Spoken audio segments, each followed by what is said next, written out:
Pemirsa memasuki H+3 Lebaran, Minggu 14 April, arus balik di Pelabuhan Gilimanuk mulai ramai dengan kedatangan orang.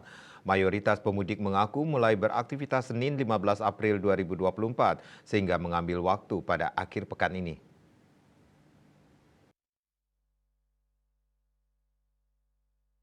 Pemeriksaan kependudukan dilakukan di pos KTP areal Terminal Gilimanuk meskipun situasi tampak ramai namun diperkirakan belum seluruh orang yang keluar Bali pada arus mudik lalu telah masuk. Salah satu petugas Dinas Dukcapil Kabupaten Jemberana Iketut Sukma Negara mengatakan pada minggu kemarin bukan merupakan puncak arus balik.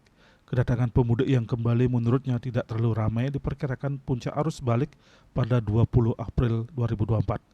Petugas di pos pemeriksaan KTP merupakan gabungan dari TNI, Polri, Satpol PP, dan Linmas dengan 6 petugas Dukcapil, termasuk saat puncak arus balik nanti rencananya akan dibantu petugas dari Provinsi Bali.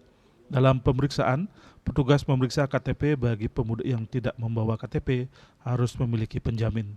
Alasan kembali ke Bali misalnya dari perusahaan atau orang Bali.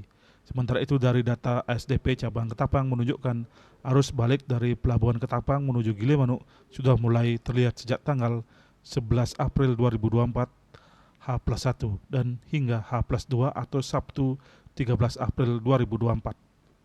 Surya Dharma Bali Pos melaporkan.